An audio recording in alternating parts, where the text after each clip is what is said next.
सामना या शिवसेनेच्या मुखपत्रातून आता संजय राऊतांनी मोठे दावे केलेले आहेत। संजय शिरसाट आपल्या सोबत जोडले गेलेले आहेत। संजय शिरसाट जी, आपण बघितलं की संजय राऊतांनी भाजपच्या अंतर्गत राजकारणाबाबत विशेषतः नितीन गडकरी आणि योगी आदित्यनाथ यांच्या बाबतीत मोठे दावे केलेत।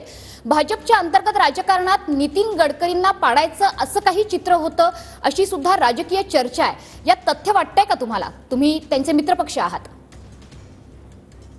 भाजपमध्ये असं काही झालेलं नाही। सर्वांचं टार्गेट हे 400 पारचं होतं आणि नितीन गडकरी हे मोठे नेते आहेत। अंतर्गत राजकारणामध्ये असे पाडापाडीचे प्रकार होत नसतात आणि नितीन गडकरी बाबत हे घडणं शक्यच नाही। परंतु संजय राऊतला असे आपसामध्ये काहीतरी बेबनाव आहेत किंवा असं वातावरण आहे असं दाखवण्याचा त्याचा केवलवाना प्रयत्न आहे। आणि म्हणून ज्या नितीन गडकरीकडे आशेने पाहिलं जातं त्या गडकरीचा पराभव होणं सुद्धा शक्य नाहीये आणि त्याला पाडायचा कोणी प्रयत्न सुद्धा करणार नाही। संजयजी, आणखी एक महत्त्वाचा दावा करण्यात आलेला आहे विशेषतः अजित पवार गटाबाबत की दादांचे उमेदवार निवडून येऊ नयेत म्हणून शिंदेंकडून प्रयत्न झाले। शिंदेंनी इतकंच नाही तर प्रत्येक मतदारसंघात 25 ते 30 कोटी वाटले असा दावा करण्यात येतोय। पैसे वाटले हे काय पाहत होते का तिथे? हो, अजितदादा असतील किंवा देवेंद्र फडणवीस असेल, एकनाथ शिंदे असेल, यांनी प्रत्येक मतदारसंघामध्ये आवर्जून आपल्या सभा घेऊन कार्यकर्त्यांना झोस देऊन सर्व जागा निवडून कशा येतील यासाठी प्रयत्न केलेले। आणि दादांच्या मतदारसंघामध्ये तर शिंदे साहेबांनी सर्वात जास्त सभा घेतलेल्या आहेत। त्यांना तिकडच्या सर्व जागा निवडून कशा येतील यात त्यांनी प्रयत्न केलेला आहे। एकनाथ शिंदे साहेबांचं एक आहे, जर काही काम करायचं असेल तर ते उघडपणे करतात। एखाद्याला विरोध उघडपणे आणि एखाद्याला सपोर्ट उघडपणे।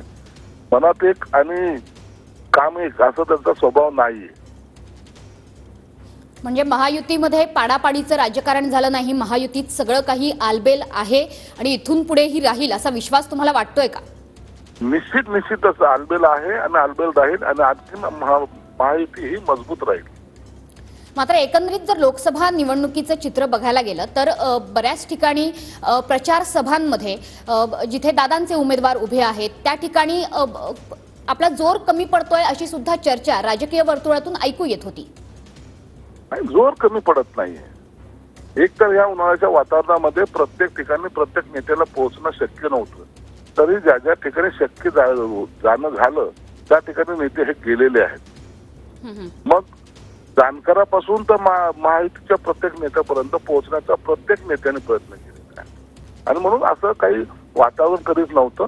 म्हणून महायुतीचा हा जो विजय आहे त्यामध्ये सर्वांचा हा सहभाग असणार आहे। नक्कीच संजयजी, धन्यवाद या सविस्तर बातचीतीबद्दल। त्यामुळे एकंदरीतच संजय राऊत यांनी आपल्या सामना या मुखपत्रातून भाजपच्या आणि सोबतच अजित पवार आणि शिंदे गट यांच्या अंतर्गत राजकारणाबाबत मोठे दावे केलेत।